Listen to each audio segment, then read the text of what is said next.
Hey, what is going on, everybody? Boilon here, back for another video on Marvel Strike Force. And what do we have here to talk about today?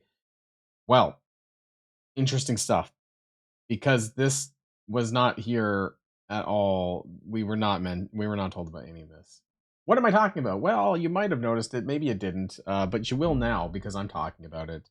It was a conversation in my Discord server, and I don't know when this appeared. I think it was like, I want to say somewhere between 5 and 6 p.m. Pacific. It might have been the 5 p.m. reset, actually.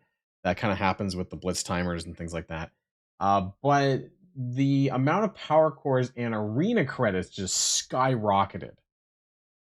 Okay, like you have no idea. Like look at this. Like I remember that you used to get 500 cores at rank 1 for power cores, but 5,000 arena credits. But not just the arena credits, like that went up across the board, like a lot, like 2 to 3x, maybe more, especially in the top 5. But now, like even the top 100 get 300 power cores, and that used to be the ten, top 10 payout. I want to say because I'm normally in the top 10. It's insane how many more people are getting double, or in some cases maybe even triple the amount of power cores. I don't remember what 51 to 100 was off the top of my head, but you're getting at least double the power cores. And now only the top 10 are actually receiving 500. So there's been a lot of I don't know if it's controversy because it hasn't really been around, it hasn't been here long enough. But there's people on my Discord server, some people that I chat with, who recently got Mephisto unlocked. There's actually, I believe, somewhere, I want to say somewhere in the 1300 range of Mephistos right now. I actually, as of recording this, I just entered Dark Dimension 7 Legendary, thankfully, because of the Old Man Logan trial payouts, and I picked up some red health catalysts there. And I cleared the first legendary node, and there are 1,800 people ahead of me. So I don't know where that means. The last person I saw that cleared Mephisto was somewhere in the 1,200 range, I think. So I'm just guesstimating. But anyways, the point is that for some shards, people rush to get Mephisto because of doing better in the arena, right? And so I want to talk about, this is a very long intro. I want to talk about, what does this mean? What can we assume might be coming forward from the game as a result of this? There's honestly a few reasons that I think they might be doing this, some which are positive, some which are negative, but I think that we shouldn't assume that their intentions are all genuinely positive. I think that that's normally not the case, and especially when it comes to power cores. So I want to talk about all this and more. Let's boil this down. After the 3-minute intro.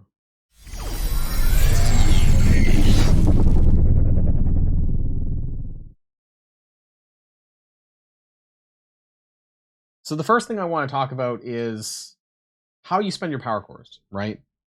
And I actually want to look at this from a newer and maybe a mid-game player perspective, especially when I think of things like my alt account, who is actually level 99 now, on their way to level 100. So how is this more positive for those accounts? Well, you're getting roughly double the amount of power cores that you would have otherwise got. And this allows you to spend those power cores on campaign refreshes, right? Whether that's ISO 8, whether that's incursion or regular campaign energy. More coring means more experience that you can gain on your account going up to level 100. So that's one thing, and especially a positive for sure, that I can think of as well right now. So how that impacts now. Like, I don't know. We'll talk about the changes that might happen later. But as far as immediate impact, that's kind of something that I would think for near and mid game players. I don't normally recommend using your cores on character orbs anymore. I think the events are super important, especially with leaderboards and things like that. And now we have Dark Dimension 8 that we're working towards. And so this is a whole separate argument, a separate conversation, which we'll get into. Let's talk about the character orbs, though. I don't know if there's any actually in the store right now, because Gladiator's not here yet, but we know that, yeah, I don't think they're here. Anyways, you know that the character orbs are 675. Let's just imagine that this is a character orb. So they're 675 for an estimated value of, I believe it's like 7, or I think it's 8 actually, somewhere like that. I don't remember. It's been a while since I've checked the estimated value of those character core orbs. But I just don't think with the doubling and the easier to obtain 500 power cores. I know top 10 is hard for a lot of people in Arena, but for those people who try, who are, really pushing the game, I think top 20 for a lot of cases is reasonable in my opinion, especially those of who are keep active, people like who watch the videos and stuff like that and keep up with the current state of the game. I think, getting top 20 and especially top 50 Arena is not that difficult to get to these days, in my opinion. But there's no way that they're going to keep the power cores the same value or with the doubling amount. Like, there's no way they're going to keep it at 675, in my opinion. Could they change the orbs? Could they make them more expensive? Absolutely. So I would not be surprised if we saw an increase of those core orbs, the character orbs, to say 1,000 cores to compensate for the increased change.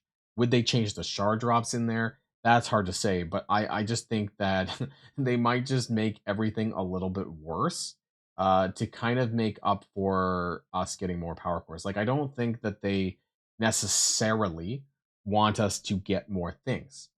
And while this will allow you to have more power cores to do things that you want to do with your power cores, I think the things that are relevant to the game, like power, like for people who do spend it on character orbs, they don't want to make that easier, right? They want to make it the same or harder. Which in that case, if you increase the cost of the orb by the ratio that we got an improvement of, like doubling, right? And like I hope it doesn't turn to 1,300. But my point is that we'd have to reflect it to be the same as sort of what we're getting now, right? When that's why I was guessing like 1,000 cores, because that would be equivalent to the increase that we're seeing, give or take, in the arena. So that's just one avenue. I think that those things could just frankly get worse or go up, but it would just reflect the current state of the arena rank payouts. And the other thing that I want to talk about is events. It's no surprise that, if you've been following my videos, I tell you, I have data mine videos. We talk about what energies to hoard for the next coming event. PS, campaign energy is something that you need to hoard for next Monday for Diamond Claws. And so now with more cores means that there's more flexibility currently for you to be able to core for energy and also hoard. I wouldn't recommend hoarding two energies at once because that kind of impacts the strike pass at that point.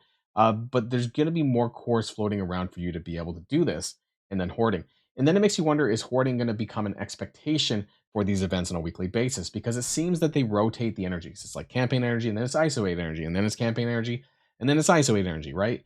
And the one we have right now with Quantum Disco with Hank Pym, it's ISO 8 energy. But the usual expectation for event math and for energy spending typically tends to be about 200 cores a day. That's kind of the benchmark that me and a lot of others who do math tend to see that at, right? Like 200 cores daily is the general expectation for events. So if we're seeing a doubling of our daily core intake, then they may also upgrade the math to make it have to be about 400 cores daily instead of 200. I think while that would be kind of crappy, that's also wouldn't be surprising because, that's just reflecting the state of how many power cores that we're getting on a regular basis. So that's absolutely something that I could see happening. That is the top two. Well, no, actually, I mentioned three things there. So one is that yes, the positive part of it would be for newer and mid game players. They're going to be getting more power cores that they can spend on energy to get more XP for their account, so that they can level up to 100 a little bit quicker. And number two is where I think that the power core orbs very well could go up in cost for sure. Whether or not that the estimated value goes up at all in terms of shards, I don't think it would need to necessarily. We'll have to see on that front. And then thirdly, the events, right? Like, I think that our expectation will continue that we need to core both in the hoarding aspect and just on the day, right? Because I'm spending 200 cores daily on Quantum Disco. But if that ends up, like, let's say in a week for Diamond Claws, or even 2 weeks from now, that ends up being 400 cores daily as the regular expectation, then that's a completely different story. So I just can't think that they're doing this out of the goodness of their hearts. Also, if they are doing this out of the goodness of their hearts, why did they not do a blog post about this? Like, this, in theory, right, is something that is very good for the community. Also, I forgot to talk about slingshot. Sorry, let me divert. I have a bad habit of jumping around. Let's talk about slingshotting. because they basically said that they could not fix this. And if you guys don't know what slingshotting is, some of you may do, some of you may not. It's basically when you're attacking typically pretty close to your payout and you win a battle, but depending on when you won the battle, if somebody wins after you, then you go back to their position. So let's say that 9 attacked 5 who attacked 1. And so if 5 beats 1, but then 9 beats 5 afterwards, then you go all the way back to 9. Or I probably didn't explain it that well, but you can go back multiple times depending on the chain of who beat who in what order. And they could never fix that. And so I think that this may be, I'm just guessing because there's no communication, right? There's no blog post talking about this. There was nothing in Friday's blog suggesting why this was going to happen. And so I can only presume at this point why they might consider something like that because they know they cannot do that. And Arena has been a thorn for some time, even though that's the main place and really majority place where you get power cores on a daily basis. I know that in Star Wars Galaxy of Heroes that they did shift this to is it their Grand Arena, basically our version of Cosmic Crucible. However, that never took place here in MSF. And so, we're stuck with the system, I suppose, and they just wanted to make this a little bit better. I get, that's the positive end of it, if you want to look at it that way, that they're that they're just doing this to improve the quality of life experiences in Marvel Strike Force. But again, I can't help but wonder that, they're doing this for a reason and that we're going to see that reason pretty soon. So don't jump for joy just yet. Enjoy it for just now. But I have this strange suspicion that we're going to figure things out pretty soon as to why this is happening. But otherwise, enjoy it for now, I suppose. Why did they not do a blog post on this? Is like I was saying earlier on, I have no idea. Because on the surface, this is a very good thing. And you would think that this is something that they would want to celebrate because this could be a very easy PR win for Scopely at a time where they really need it, especially kind of post Captain Britain fiasco and the feeling and the mood in the community. But that's just me. Let me know what your thoughts are in the comments down below. And always, there's going to be more videos to come, so make sure you hit that like and subscribe button to keep up with all things Marvel Strike Force and Boilon. And of course, until next time, stay safe and healthy, and I'll see you all later. Boilon signing out.